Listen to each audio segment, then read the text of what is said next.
نحمد ونسلم علی رسول الکریم اما بعد فاعوذ باللہ من الشیطان الرجیم بسم اللہ الرحمن الرحیم فاما من اعطى واتقى وصدق بالحسنى فسنيسره لليسرى واما من بخل واستغنى وكذب بالحسنى فسنيسره للعسرى صدق اللہ العظیم۔ آج جو ہم عقیدہ پڑھیں گے یہ گزشتہ عقیدے کی تھوڑی وضاحت ہی ہے، یعنی گزشتہ جو عقیدہ ہم نے پڑھا تھا اللہ تعالیٰ کا جو علم ہے وہ ازلی ہے اور ابدی ہے، یعنی شروع سے ہی ہے، اس علم کی کوئی ابتدا نہیں ہے کہ فلاں موقع پر فلاں وقت اللہ تعالیٰ کا علم شروع ہوا ہے اور فلاں وقت تک اللہ تعالیٰ کا علم ہے۔ جس طرح انسان کا علم ہوتا ہے کہ اس کی ایک ابتدا ہوتی ہے، لیکن جس طرح اب کوئی چیز کسی کو معلوم نہیں ہے، وہ کسی کتاب میں پڑھ لیتا ہے، تو اب اس کے پڑھنے کی ایک ابتدا ہوتی ہے، اس کے علم کی ایک ابتدا ہوتی ہے۔ بچہ پیدا ہوتا ہے، اس کو کچھ لکھنا پڑھنا نہیں آتا، اور لکھنے پڑھنے کے بعد جب وہ شروع کرتا ہے تو اس کے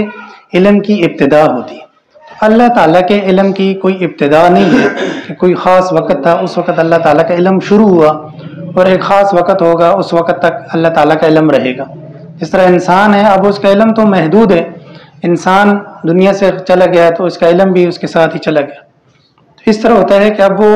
مزید تو علم نہیں پھیلا رہا ہے، اب اس کی زبان تو بند ہے، اب وہ مزید تو علم نہیں پھیلا، تو اس کا علم ختم ہو گیا، یعنی اس کا جو معلومات تھیں وہ خاموش ہو گیا۔ تو اس کے علم کی ابتدا بھی ہے، اس کے علم کی انتہا بھی ہے۔ اللہ تبارک و تعالیٰ کے علم کی نہ ابتدا ہے، نہ اللہ تبارک و تعالیٰ کے علم کی انتہا ہے۔ اسی کو کہتے ہیں کہ اللہ تعالیٰ کا جو علم ہے وہ ازلی ہے، یعنی اس کی ابتدا نہیں ہے، ابدی ہے، یعنی اس کی انتہا نہیں ہے۔ آج جو ہم پڑھیں گے عقیدہ نمبر 44 اور عقیدہ نمبر 45۔ تو عقیدہ نمبر جو 44 ہے کہ ہر انسان کے لیے وہی کام میسر ہوگا جس کے لیے وہ پیدا کیا گیا ہے۔ اس کا کیا مطلب ہے؟ اس کا مطلب یہ ہے کہ اللہ تبارک و تعالیٰ نے انسان کو اختیار دیا ہے۔ یہ ہم شروع میں پڑھ چکے ہیں کہ اللہ تبارک و تعالیٰ نے دنیا کے اندر انسان کو اختیار دیا ہے، تو جو انسان اختیار کرتا ہے تو اللہ تبارک و تعالیٰ اس کے لیے اسباب پیدا کر دیتے ہیں۔ جیسے اب کوئی آدمی کہتا ہے کہ مجھے نماز کا وقت نہیں ملتا ہے، جی میں نماز نہیں پڑھ سکتا، لیکن اللہ تبارک و تعالیٰ اس کو وقت میسر کر دیتے ہیں، اس کو فرصت میسر کر دیتے ہیں، یا اللہ تبارک و تعالیٰ کوئی اس کو ایسی مصیبت نہیں پڑتی اس وقت اور وہ نماز کے لیے اس کو وقت میسر آ جاتا ہے۔ اب کوئی آدمی کہتا ہے جی فجر کی نماز میں نہیں پڑھ سکتا، لیکن اب اللہ تعالیٰ اس کے لیے اسباب،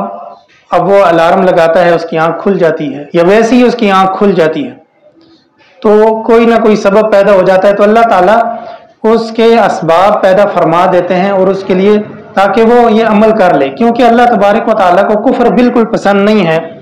کہ کوئی انسان جو ہے کفر اختیار کرے، کوئی انسان اللہ تبارک و تعالیٰ کی نافرمانی کرے۔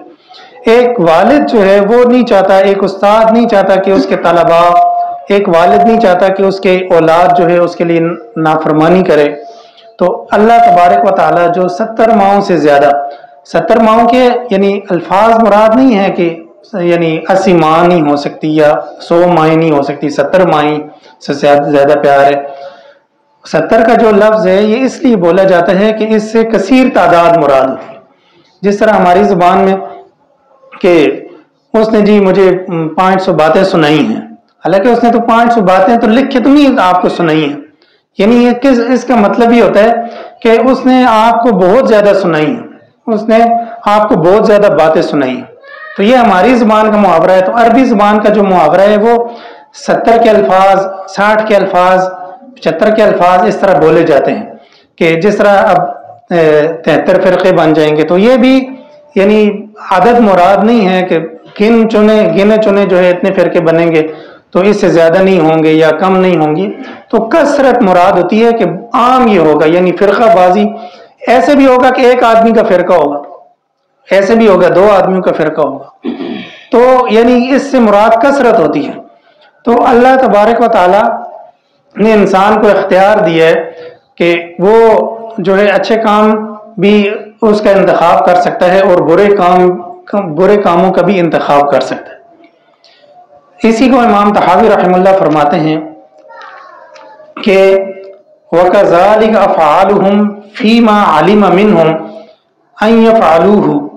کہ اللہ تبارک و تعالیٰ کو معلوم ہے کہ ان انسانوں کے جو افعال ہیں کہ وہ ان کو کریں گے، وَكُلُّ مُيَسَّرٍ لِمَا خُلِقَ لَهُ، اور ہر جو چیز اس کو میسر ہے وہ اسی کے لیے پیدا ہوا ہے۔ یعنی جو رزق ایک انسان کو میسر ہے تو گویا کہ اس رزق کے لیے وہ انسان پیدا ہوا ہے۔ کوئی کسی کو وقت میسر ہوا ہے، کسی کو کوئی نعمت میسر ہوئی ہے، گویا کہ وہ انسان اسی نعمت کے لیے پیدا ہوا ہے، اس وقت کے لیے پیدا ہوا ہے۔ تو اللہ تبارک و تعالیٰ اس کو وہ وقت، وہ چیز، وہ اس کو میسر کر دیتے ہیں۔ وَالْأَعْمَالُ بِالْخَوَاتِيمِ، اور جو اعمال کا دار و مدار ہے وہ خاتمے پر ہے، یعنی عمل جو ہے اس کے خاتمے کو دیکھا جائے گا کہ اس کا خاتمہ کیا ہے، کہ انسان تو عمل کرتا رہتا ہے، ساری زندگی اعمال کرتا ہے، اور ایسے بھی ہے کہ انسان ساری زندگی جو ہے حالت اسلام کے اندر گزار لے اور آخری وقت میں وہ کفر پر مر جائے، اور ایسے بھی ممکن ہے کہ انسان ساری زندگی جو ہے وہ کفر میں گزار دے اور آخری وقت میں کلمہ نصیب ہو جائے اور وہ کلمہ پڑھتے ہوئے دنیا سے چلا جائے۔ ایک عمل بھی اس نے نہیں کیا ہے، کوئی نیک عمل نہیں کیا، لیکن اللہ تبارک و تعالیٰ اس کو جنت میں داخلہ عطا فرمائیں گے۔ تو ہر انسان کے لیے اللہ تبارک و تعالیٰ نے یہ فیصلہ کر رکھا ہے، اور اللہ تبارک و تعالیٰ کا جو علم ہے وہ جس طرح میں نے عرض کیا کہ اللہ تبارک و تعالیٰ کو پتہ ہے کہ کس نے کیا اعمال کرنے ہیں۔ جس طرح یہ گزشتہ عقیدے کے اندر بھی تفصیلاً اس کو بیان کیا جا چکا ہے، وَالسَّعِيدُ مَنْ سَعِدَ بِقَضَاءِ اللَّهِ، اور نیک بخت وہ آدمی ہے جو اللہ تبارک و تعالیٰ کی قضاء کے ساتھ، اللہ تبارک و تعالیٰ کے فیصلے کے ساتھ نجات پا گیا، سعادت مند ہو گیا۔ وَالشَّقِيُّ مَنْ شَقِيَ بِقَضَاءِ اللَّهِ تَعَالَى، اور بدبخت رہا وہ آدمی جس نے بدبختی پائی اللہ تبارک و تعالیٰ کے فیصلے کے ساتھ۔ یعنی اللہ تبارک و تعالیٰ نے ہر انسان کے بارے میں فیصلہ کر دیا ہے کہ اس نے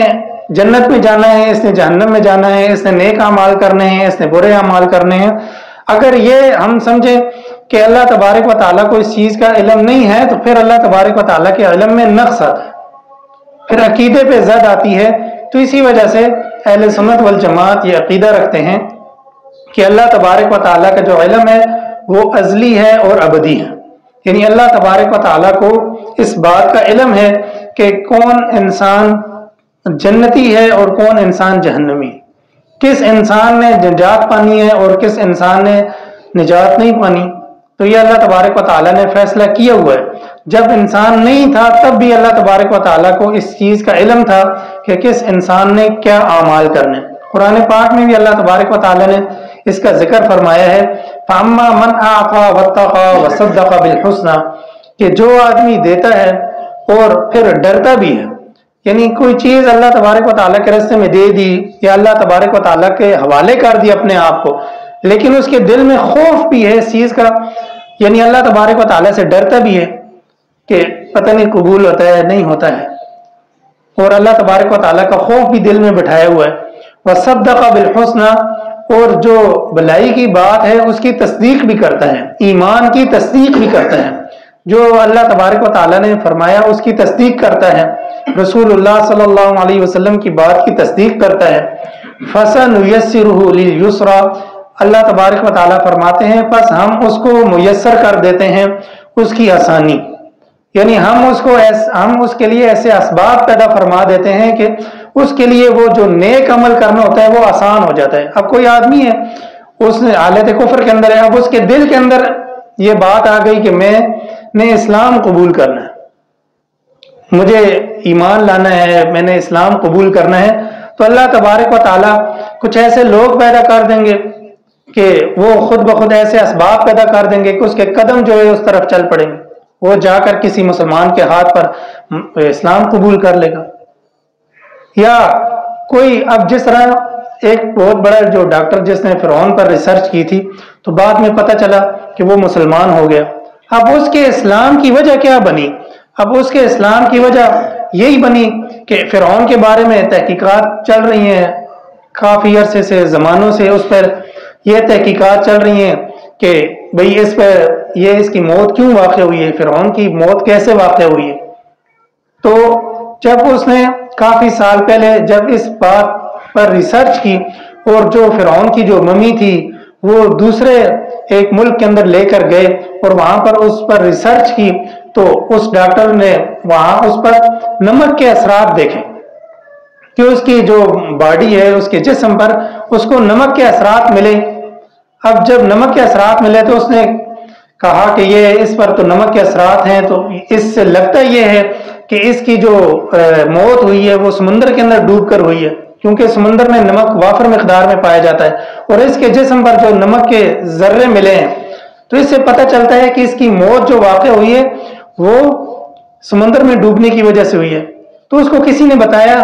کہ قرآن کریم نے تو 1400 سال پہلے سے اس کو ذکر کیا ہے کہ فرعون کی جو موت ہے وہ سمندر میں واقع ہوئی ہے. تو اس نے کہا کہ مجھے وہ قرآن مجید لا کے دکھاؤ. جب اس نے تفسیر پڑھی، اس کا ترجمہ پڑھا، اس نے کہا کہ جب کوئی مشین نہیں ہے، کوئی ریسرچ کے اسباب نہیں ہے، اس وقت یہ کتاب کہہ رہی ہے کہ اس فرعون کی جو موت ہے جو کئی ہزاروں سال پہلے، اس کی موت قرآن کریم کے نزول سے ہزاروں سال پہلے واقع ہو چکی ہے. اس کے بارے میں قرآن گواہی دے رہا ہے کہ اس کی موت جو ہے سمندر میں واقع ہوئی ہے. تو یہ بغیر اسباب کے، بغیر ریسرچ کے اسباب کے قرآن کریم 1400 سال پہلے سے کہہ رہا ہے کہ اس کی موت جو ہے وہ سمندر میں واقع ہوئی ہے. تو اب یہ چھوٹی سی ایک ریسرچ کرنے پر وہ مسلمان ہو جاتا ہے. یعنی اللہ تبارک و تعالی نے اسلام کے اندر آنا یعنی اس کے لیے بہت زیادہ آسان کر دیا اور اس کے لیے کوئی نہ کوئی سبب پیدا کر دیا. تو جب ہم نیکی کی طرف ارادہ کر کے چلتے ہیں تو اللہ تعالیٰ ہمارے لیے اسباب پیدا کر دیتا. جب ہم شروع میں بیٹھے رہے کہ نہیں یہ ہو نہیں سکتا.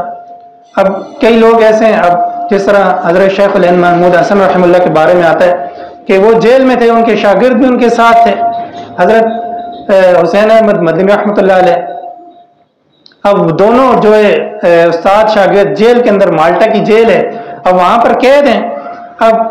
شیخ الہند محمود حسن رحمہ اللہ، اب رمضان آ گیا، اب ان کا ارادہ ہے کہ میں قرآن کریم میں نے سنانا ہے. تو اب کوئی ہے نہیں ہے کہ میرا قرآن کریم کوئی سنے، کوئی سامع میسر نہیں ہے.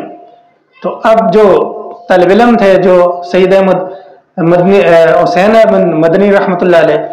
اب انہوں نے صرف ارادہ کر لیا کہ میں جو ہے قرآن کریم آپ کا سنوں گا. حالانکہ حافظ نہیں ہے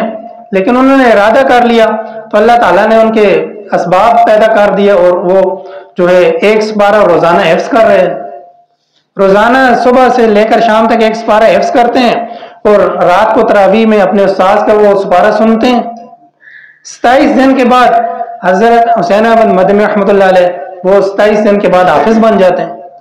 تو جب انہوں نے ارادہ کیا تو اللہ تعالیٰ نے ان کے لیے اسباب بھی پیدا کر دی، اللہ تعالیٰ نے ان کو ذہانت بھی نصیب کر دی. جب ہم ہاتھ پہ ہاتھ رکھ کے بیٹھ رہے ہیں کہ نہیں یہ ہو نہیں سکتا تو پھر وہ نہیں ہوتا. جس طرح حضرت نے ابھی بیان کیا کہ جب ہم گمان ہی یہ کر کے بیٹھ جائیں کہ یہ نہیں ہو سکتا تو پھر ہم کیسے اسباب اس کے لیے ڈھونڈیں اور کیسے ہمیں اسباب میسر ہوں. تو جب ہم چلیں گے اس بات کی تصدیق کریں گے جس طرح قرآن کریم نے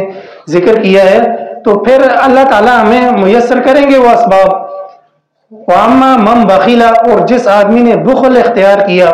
وَاسْتَغْنَى، اور مستغنی ہو کے بیٹھ گئے، ہاتھ پہ ہاتھ دھر کے رکھ کے بیٹھا ہوا ہے کہ اب کچھ ہو نہیں سکتا. وَكَذَّبَ بِالْحُسْنَى، اور جو بھلی بات ہے اس کو بھی جھٹلا دیا کہ جو ایمان کی بات ہے، رسول اللہ صلی اللہ علیہ وسلم کی بات ہے، قرآن کی بات ہے، اب اس کو بھی جھٹلا کے بیٹھ گیا. تو فَسَنُيَسِّرُ لِلْعُسْرَى، تو پھر ہم اس کے لیے میسر کرتے ہیں تنگیاں. تو پھر اس کے لیے ظاہر ہے مشکلات آئیں گی. اور یہاں تک کہ اللہ تبارک و تعالیٰ نے دوسرے مقام پر اس کو کفر سے تعبیر کی ہے کہ ان الذین کفروا وماتوا وهم کفار، کہ بے شک وہ لوگ جنہوں نے کفر اختیار کیا اور وہ مر گئے اس حال میں کہ وہ کافر تھے. تو الی قولہ فاولئک لہم عذاب علیم، تو اللہ تبارک و تعالیٰ نے ان کے لیے دردناک عذاب تیار کر رکھا، بس ان کے لیے دردناک عذاب ہے، تو پھر دردناک عذاب جو ہے وہ جہنم کے اندر ہی ان کو ملے گا۔ اسی طرح حدیث مبارکہ کے اندر آتا ہے کہ انما الاعمال بالخواتیم، کہ اعمال کا جو دار و مدار ہے وہ خاتمے پر ہے، یعنی خاتمے پر انسان کا فیصلہ ہوتا ہے کہ وہ اس نے نجات پانی ہے یا جہنم کے اندر جانا ہے، اس نے جنت کے اندر جانا ہے یا جہنم کے اندر جانا ہے۔ اس کا تعلق انسان کے خاتمے کے ساتھ ہے کہ انسان کا خاتمہ کس چیز پر ہو رہا ہے۔ اگر کفر پر خاتمہ ہو رہا ہے تو جتنے اعمال اس نے زندگی کے اندر کیے، جتنے اچھے اعمال کیوں نہ کیے ہوں، تو وہ سارے کے سارے رائے گاں چلے جائیں گے۔ اور اگر خاتمہ اس کا اچھا ہو گیا، خاتمہ اسلام پر ہو گیا، تو اس کی زندگی چاہے پوری کی پوری زندگی کفر میں گزر گئی، تو اللہ تبارک و تعالیٰ اس کو نجات عطا فرمائیں گے۔ تو اللہ تبارک و تعالیٰ کو پتہ ہے کہ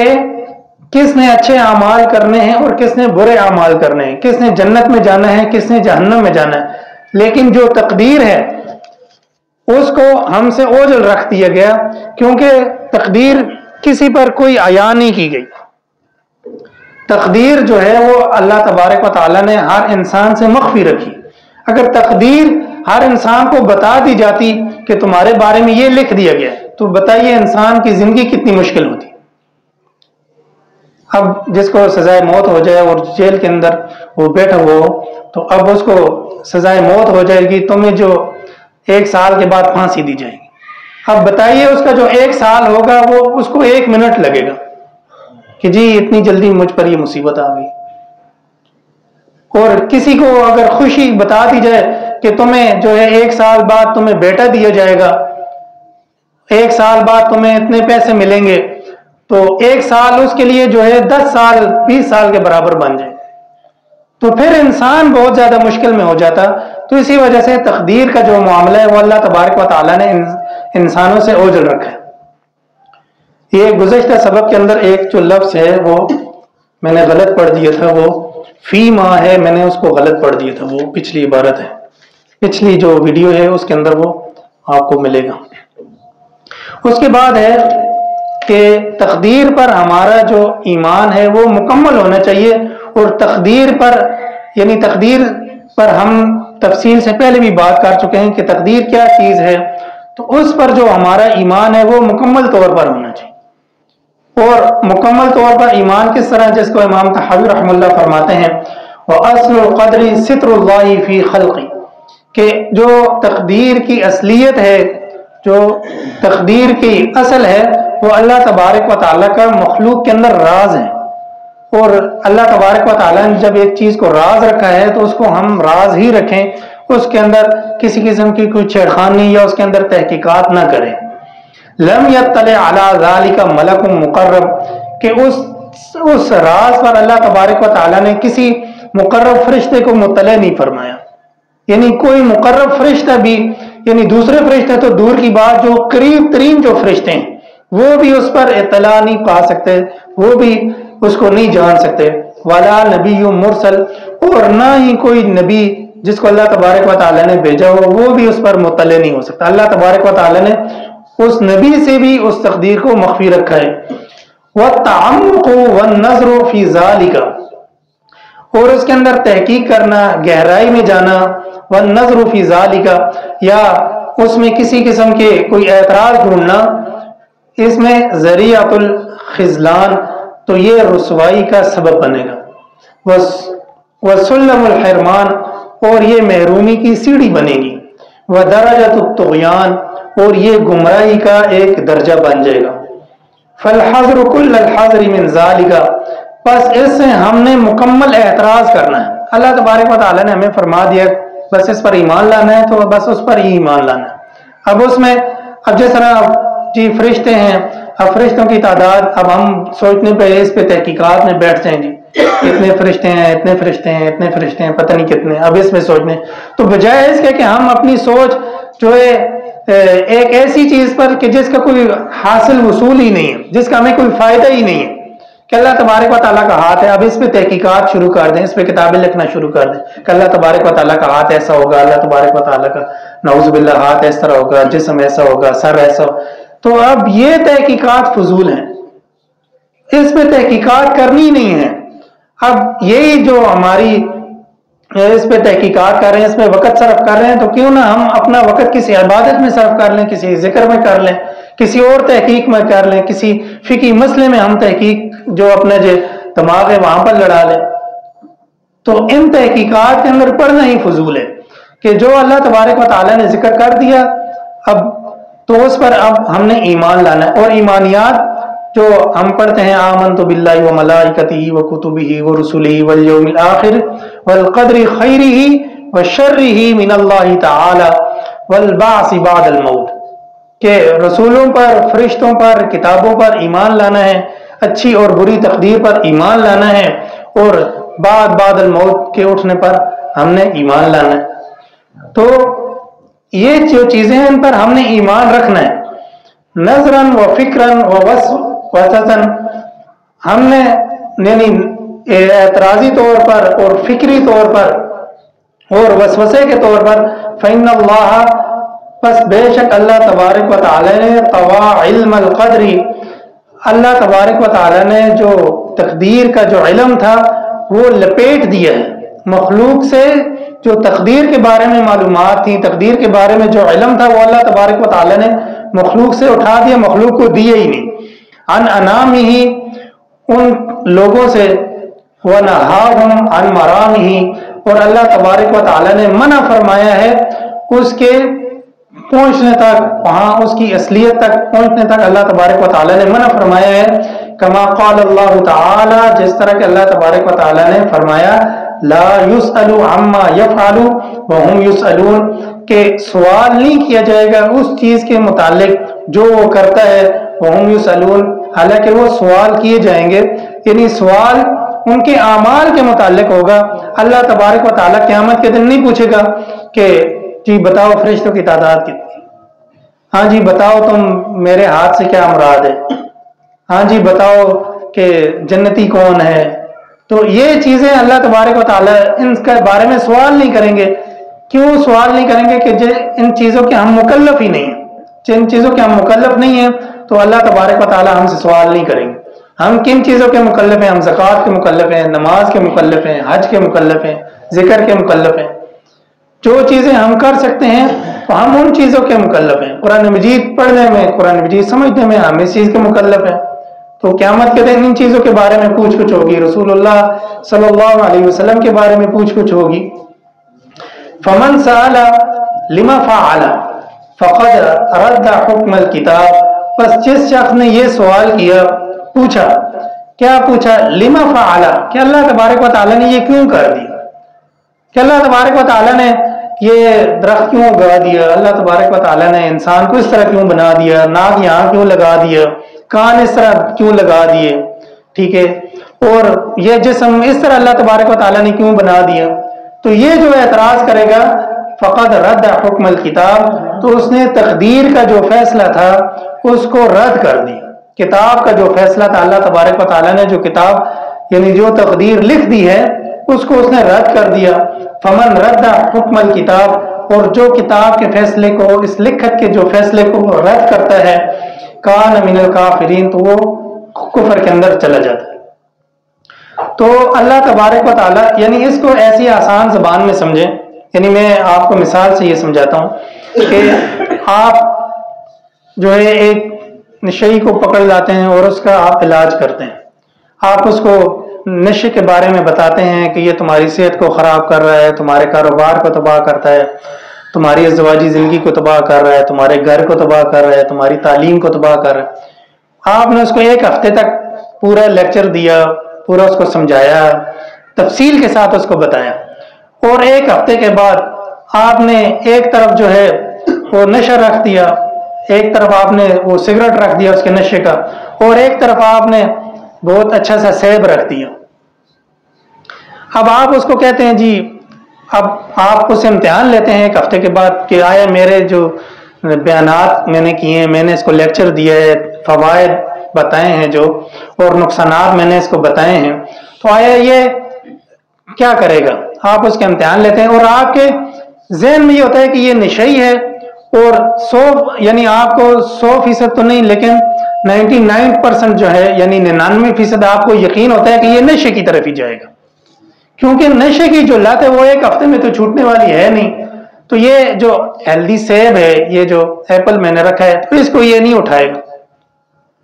تو یعنی آپ کا جو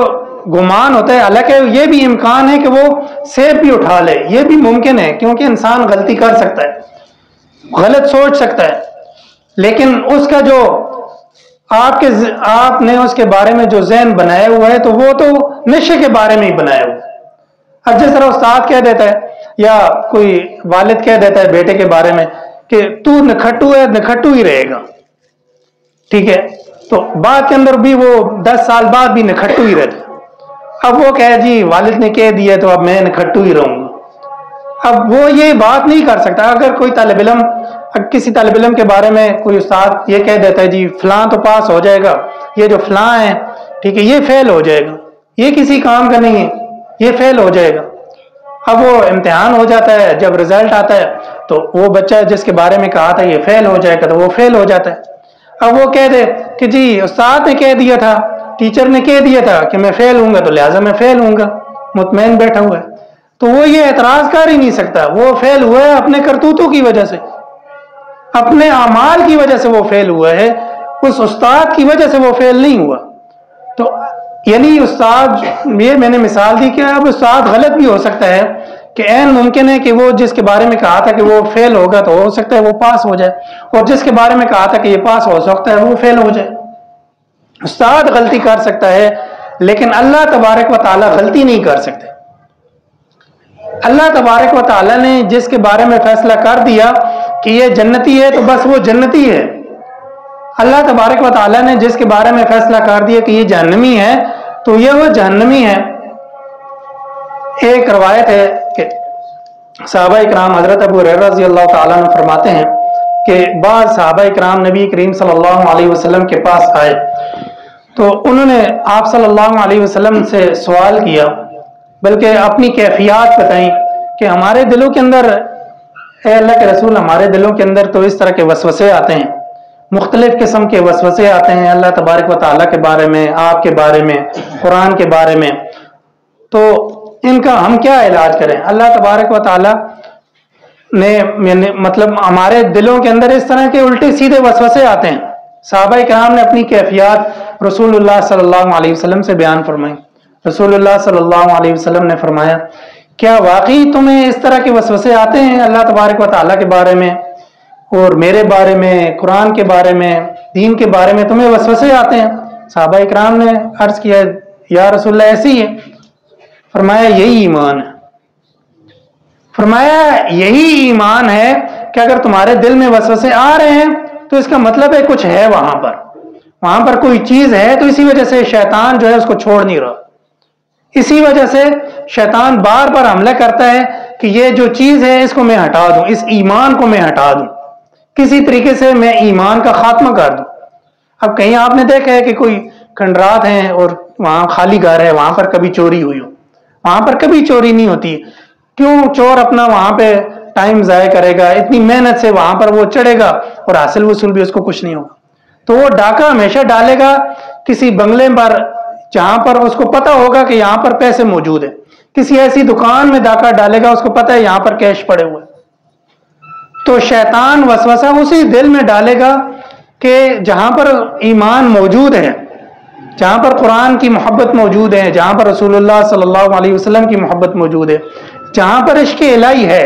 اگر وسوسے ہمارے دل کے اندر آ رہے ہیں تو یہ ایماندار ہونے کی ثبوت ہے. یعنی اس کا ثبوت ہے کہ ہمارے دلوں کے اندر ایمان موجود ہے. اگر وسوسے نہیں آ رہے ہیں تو پھر ہمیں فکر ہونی چاہیے کہ شاید ہمارا ایمان کمزور ہے، اسی وجہ سے تو شیطان ہم پر حملہ آور نہیں ہو رہا ہے، وسوسے دل کے اندر نہیں آ رہے. تو انہی وسوسوں کے ساتھ جیتے رہنا اور شیطان کے حملے کو روکتے رہنا اور اسی طرح دنیا سے چلے جانا ایمان کو، یعنی ایک ٹمٹماتا یہ چراغ ہے آپ کے دل کے اندر، تو مختلف قسم کی پھونکیں ہر طرف سے آ رہی ہیں، طوفان ہر طرف سے آ رہے ہیں. آپ نے اس ایمانی چراغ کو صحیح سلامت اس منزل تک پہنچا دیا، قبر میں اس ایمانی چراغ کو ساتھ لے گئے تو بس کامیابی یقینی. اگر اعمال کی وجہ سے تھوڑی بہت سزا اگر ہو بھی گئی تو بالآخر جنت تو ایک نہ ایک دن ملنی. تو اللہ تبارک و تعالی کبھی بھی انسان کے کفر کے ساتھ راضی نہیں ہے، کبھی بھی انسان کے برے اعمال کے ساتھ راضی نہیں ہے. اللہ تبارک و تعالی تو چاہتے ہیں کہ سارے کے سارے انسان جو ہیں وہ جنت کے اعمال کرنے والے بن جائیں، نیک اعمال کرنے والے بن جائیں. اب ہم کوئی چیز، ایک چھوٹی سی چیز بناتے ہیں اور ہمارا یہ یعنی دل کے اندر یہ ارادہ ہوتا ہے کہ یہ اچھا فنکشن کرے. ہم کوئی سرف بناتے ہیں، کوئی نمکو بناتے ہیں، کوئی جوس بناتے ہیں، کوئی اور چیز بناتے ہیں، یا ہم کسی کو سبق بھی پڑھاتے ہیں کسی بچے کو، اور ہمارے دل کے اندر یہ ارادہ ہوتا ہے کہ یہ اچھی طرح پڑھے، کیونکہ وہ اچھا پڑھے گا، وہ چیز اچھی چلے گی، اچھا استعمال ہوگا اس کا، تو آپ کی سیل زیادہ ہوگی. اگر آپ کسی بچے کو اچھا پڑھائیں گے تو آپ کے پاس طلباء زیادہ ہوں گے. وہ اس طالب علم وہ آپ کی پروڈکٹ بن گئی ہے. آپ یعنی وہ پروڈکٹ جو ہے وہ آپ کی جب مارکیٹ میں جائے گی تو اس کی وجہ سے آپ کے پاس اور لوگ بھی زیادہ آئیں گے، آپ کی سیل بھی بڑھے گی. تو اسی طرح اللہ تبارک و تعالیٰ نے ہم کو بنایا ہے تو ہم اللہ تبارک و تعالیٰ کی پروڈکٹ ہیں. تو اللہ تبارک و تعالیٰ کبھی بھی نہیں چاہتے کہ جو میری بنائی ہوئی چیز ہے یہ جا کر دنیا کے اندر فیل ہو جائے. اگر ہم فیل ہو رہے ہیں تو اپنے اعمال کی وجہ سے ہو رہے ہیں، اگر جہنم کا ایندھن بن رہے ہیں تو اپنے اعمال کی وجہ سے بن رہے ہیں. اللہ تبارک و تعالیٰ سے دعا ہے اللہ تبارک و تعالیٰ ہمیں نیک اعمال کی توفیق عطا فرمائے اور ہمیں اہل الیمین اور اہل جنت میں ہمارا شمار فرمائے. وآخر دعوانا